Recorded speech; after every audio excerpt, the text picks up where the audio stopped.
सज्जनों एवं देवियों, आप सुन रहे हैं सदगुरु कबीर साहब का अमृतवाणी पंडित को अंग में। सदगुरु कबीर साहब कहते हैं, ब्राह्मण गुरु है जगत का, संतन के गुरु नाही। अरज परज के मरी गए, चारों वेदों माही। ब्राह्मण जगत का गुरु हो तो हो, संतों का गुरु वह नहीं हो सकता। वे तो चारों वेदों के अर्थवाद में ही उलझ पुलझ कर अज्ञानी बन गए। सदगुरु कबीर साहब कहते हैं, भले ही ब्राह्मण जगत का गुरु हो, लेकिन संतों का गुरु नहीं हो सकता। संतों का गुरु तो संत होते हैं। संतों का गुरु वैराग्यवान विवेकी संत होते हैं। इसलिए सदगुरु कबीर साहब यहाँ पर कहते हैं, ब्राह्मण जगत का गुरु से ब्राह्मण गुरु है जगत का। जगत का गुरु ब्राह्मण हो सकता है, जगत का गुरु ब्राह्मण होता है, लेकिन संतों का गुरु नहीं। क्योंकि ब्राह्मण लोग चारों वेदों के अर्थवाद में ही उलझ पुलझ कर अज्ञानी बन गए। नाना प्रकार के शास्त्रों को, वेदों को पढ़ पढ़ करके, पुराणों को पढ़ करके उसी में उलझ गए। जिस प्रकार से मकड़ी अपने ही जाल में उलझ कर मर जाती है, उसी प्रकार से पंडित लोग शास्त्रों पुराणों में उलझ उलझ करके मर जाते हैं। उनको सत्य स्पष्ट रूप से दिखाई नहीं पड़ता और अंधकार में डूबे रहते हैं। कलिका ब्राह्मण मस्खरा, ताहि न दीजे दान। कुटुंब सहित नर के चले, साथ लिए यजमान। सदगुरु कबीर साहब कहते हैं कि कलयुग का ब्राह्मण, यानी इस युग का ब्राह्मण, हिंसा पाप कर्म करने वाले तथा संत संगत की हंसी उड़ाने वाले ब्राह्मण को दान कभी मत दो। वे तो अपने कुटुंब और यजमान को लेकर नरक में जाएंगे। इसलिए सदगुरु कबीर साहब जो है उन ब्राह्मणों की बात कहते हैं जो कर्म करने में पापी हैं, हिंसा कर्म करते हैं, पाप कर्म करते हैं, बात बात में झूठ बोलते हैं, लोगों को भ्रम में डालते हैं। ऐसे गुरु संतों और ऐसे विवेकी संत गुरुजनों की हंसी खिल्ली उड़ाते हैं। ऐसे ब्राह्मणों को दान कभी मत दो, ऐसे ब्राह्मणों को पूजो मत, जो अपने कुटुंब और यजमान को लेकर नरक में जाएंगे। क्योंकि उनका कहीं और ठिकाना नहीं हो सकता, वो तो नरक में ही वास होगा। पढ़े पढ़ावे कुछ नहीं, ब्राह्मण भक्ति न जान। ब्याहे श्राद्धे कारणे, बैठे शूड़ातान। ब्राह्मण लोग न पढ़ते हैं न पढ़ाते हैं, और भक्ति नम्रता की तो बात ही नहीं जानते। केवल यजमानों के ब्याह श्राद्ध में लोभवश मुख फैलाकर बैठते हैं। सदगुरु कबीर साहब कहते हैं, उन ब्राह्मणों को जो न तो पढ़ते हैं न पढ़ाते हैं, न भक्ति न नम्रता की बात लोगों को बताते, न ही सत्य की बातें बताते हैं, न जीवन के कल्याण के लिए मोक्ष के रास्ते बताते हैं। तो साहब कहते हैं, केवल यजमानों के लिए, यजमानों के काम, ब्याह श्राद्ध, नाना प्रकार के पूजा पाठ कर लोभवश मुख फैलाकर बैठे रहते हैं। ऐसे ब्राह्मण को दान मत दो, ऐसे ब्राह्मण को मानो नहीं। क्योंकि यही संसार में जो है ठग रूप में है। 4 18 9 पढ़ी, 6 पढ़ी खोया मूल। कबीर मूल जाने बिना, ज्यों पंछी चंडूल। 4 वेद, 18 पुराण, 9 व्याकरण ग्रंथ और 6 शास्त्र पढ़कर मूल स्वरूप ज्ञान सदाचारणों को खो दिया। परंतु स्वरूप ज्ञान बिना तो मनुष्य चंडूल पक्षी के समान हो जाता है। एक प्रकार की चंडूल पक्षी होती है। साहब कहते हैं, परंतु स्वरूप ज्ञान के बिना वही चंडूल पक्षी के समान 4 वेद पुराण शास्त्रों को रटते रहते हैं। चंडूल पक्षी होती जो कुक कुक करते रहता है, बोलते बस रहता है। उसी प्रकार से 4 वेद पढ़ लिए, 18 पुराण, 9 व्याकरण, नाना प्रकार के ग्रंथ शास्त्रों को पढ़ लिए, लेकिन वास्तविक में मूल स्वरूप ज्ञान को नहीं जान पाए, आत्मज्ञान को ना जान पाए, और अपने सत्य को भी उसने खो दिया।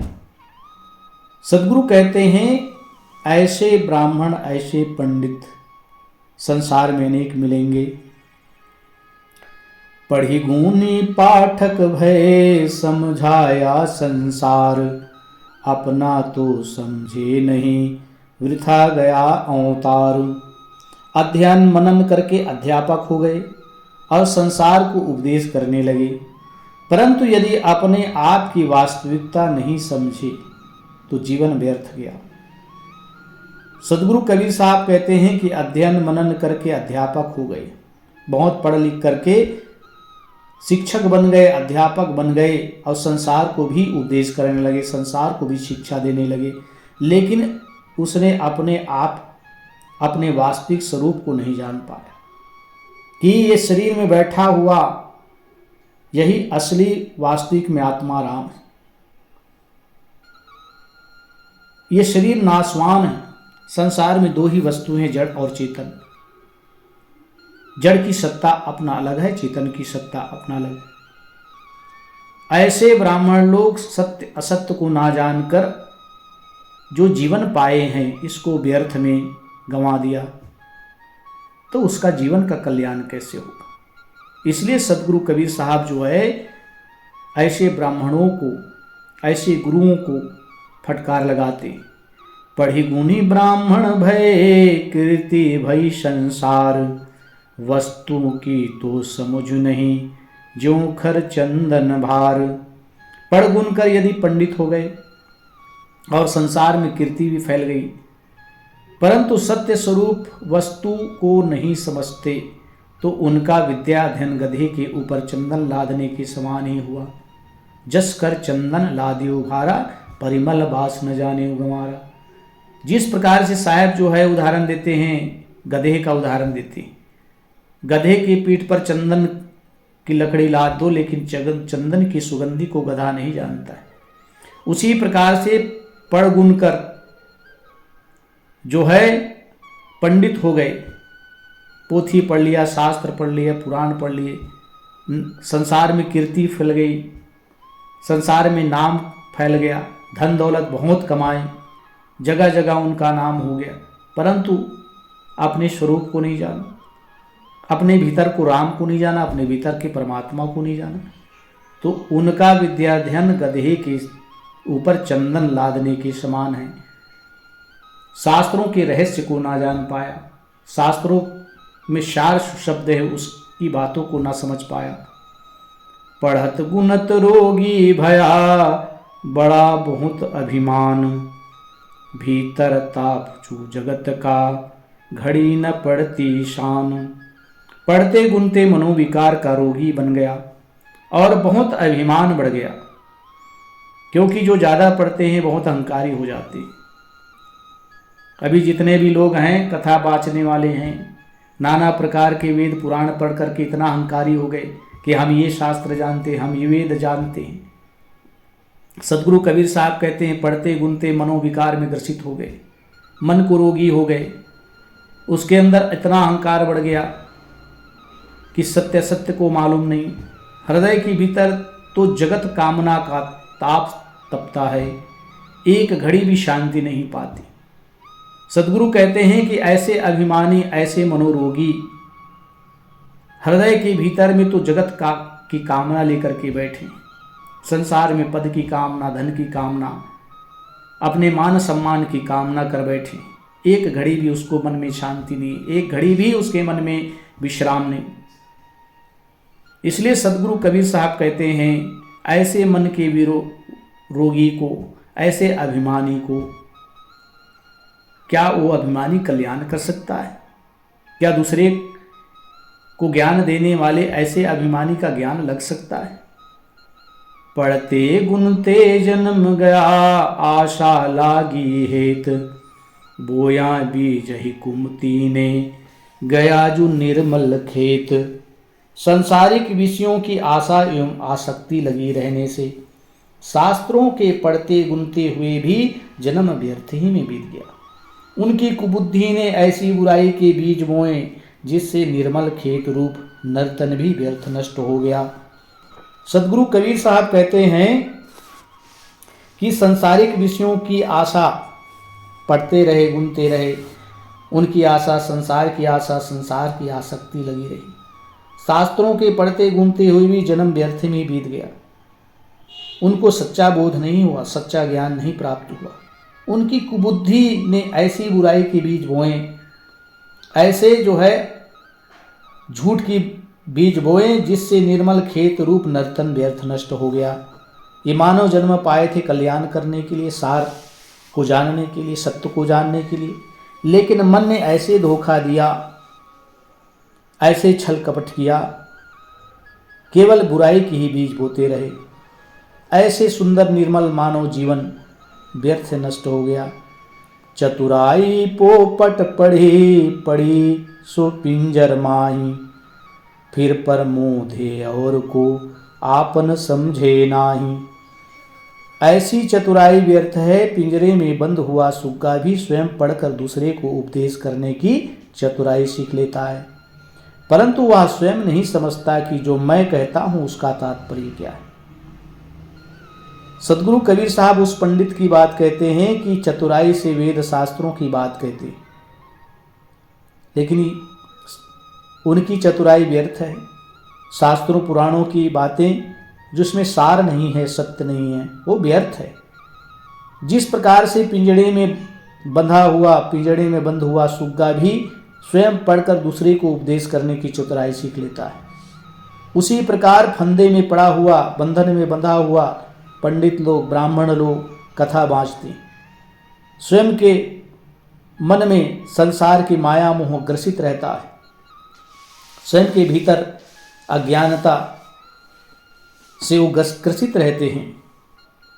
किसी प्रकार से उसके मन के बंधन नहीं खुलते, माया मोह नष्ट नहीं होते। वह स्वयं ही नहीं समझता कि जो मैं कहता हूं उसका तात्पर्य क्या है। वो स्वयं ज्ञान की बातें कहता है, लेकिन समझ नहीं पाता कि ये ज्ञान की बातें मैं कह रहा हूं। स्वरूप ज्ञान और आचरण ही सार है संसार में। इसलिए आत्मज्ञान, जिसको स्वरूप ज्ञान कहा जाता है, और शुद्ध आचरण, सत्य आचरण ही इस जगत में सार है। हरि गुण गावे हर सिके, हृदय कपट न जाए, आपन तो समझे नहीं और ही ज्ञान सुनाए। हरि गुण तो नाच नाच कर गाते हैं। आप देखते हैं कि जितने भी कथाकार हैं संगीत लेकर के बैठे रहते हैं। अब इतने हरि के गुण की चर्चा करेंगे, इतने नाच गान करें, परंतु मन की कपट कतरनी नहीं जाती। मन में इतने कपट कतरनी रहते, इनके अंदर छल कपट रहते हैं, वही उनके अंदर के नष्ट नहीं होते। अपने आप समझकर अपना दोष नहीं निकालते और दूसरे के सामने ज्ञान की झड़ी लगाते हैं। सदगुरु कहते हैं कि अपने भीतर के जो दोष हैं, क्रोध हैं, लोभ हैं, राग हैं, ईर्ष्या है, द्वेष है, इसको नहीं निकालते और दूसरे के सामने ज्ञान की इतनी झड़ी लगाते हैं, ज्ञान की इतनी बातें कहते हैं। तो सदगुरु कबीर साहब कहते हैं ये हरि को गुण गा रहे हैं, हरि के भक्त बन करके लोगों को नचाते हैं, नाच नाच कर गाते हैं, परंतु मन में छल कपट। ज्ञानी ज्ञाता बहु मिले, पंडित कवि अनेक, राम रता इंद्रिय जीता, कोटि मध्य एक। ज्ञानी ज्ञाता पंडित कवि बहुत एवं अनेकों मिले, परंतु स्वरूप राम में लीन एवं इंद्रिय जीत करोड़ों के बीच में कोई एक मिलता है। इस दुनिया में, इस संसार में स्वरूप राम में रमने वाले और इंद्रियों पर विजय प्राप्त करने वाले संत महापुरुष बहुत कम ही मिलते हैं। आपको ज्ञानी मिल जाएंगे, ज्ञाता मिल जाएंगे, पंडित मिल जाएंगे, कवि मिल जाएंगे, अनेकों सब मिल जाएंगे, लेकिन स्वरूप स्थिति राम में रमने का उपाय बताने वाले कम मिलेंगे। अपने मन और इंद्रियों को संयमित रखने के लिए साधना की बातें बताने वाले कम मिलेंगे। ये दुर्लभ है। ज्ञान की बातें तो इतने लोग बता देंगे, पंडित कवि सब मिल जाएंगे, लेकिन आत्म कल्याण के लिए साधना के मार्ग बताने वाले कम मिले। कुल मार्ग छोड़ा नहीं, रह माया में मोह, पारस तो परसा नहीं, रहा लोह का लोह। जो कुल जाति का अहंकार नहीं छोड़ा और माया में आसक्त हैं, वह पारस से स्पर्शित नहीं हुआ, इसलिए लोहा का लोहा बना रहा। यथार्थ सद्गुरु ज्ञान ना मिला और अज्ञानी का अज्ञानी ही बना रहा। सद्गुरु कबीर साहब कहते हैं ऐसे अज्ञानी संसार में बहुत हैं जो कुल जाति का अहंकार नहीं त्यागा, माया मोह में डूबा हुआ, रात दिन माया मोह में डूबा हुआ है, संसार की आसक्ति में डूबा हुआ है। सद्गुरु कहते हैं कि जिस प्रकार से लोहा पारस पत्थर से स्पर्श नहीं हुआ तो सोना नहीं बन पाया, उसी प्रकार से साहब कहते हैं ऐसे अज्ञानी लोग सच्चे सद्गुरु के ज्ञान से उनको मिला नहीं, सच्चे सद्गुरु का ज्ञान मिला नहीं, अब अज्ञानी ही बना रहे, अज्ञानी का ज्ञानी ही बना रहा। आत्म तत्व जाना नहीं कोटिक कथे जो ज्ञान, तारे तिमिर न भागही जब लग उगए न भान। करोड़ों ज्ञान कथन किया परंतु स्वरूप की वास्तविकता को नहीं जाना।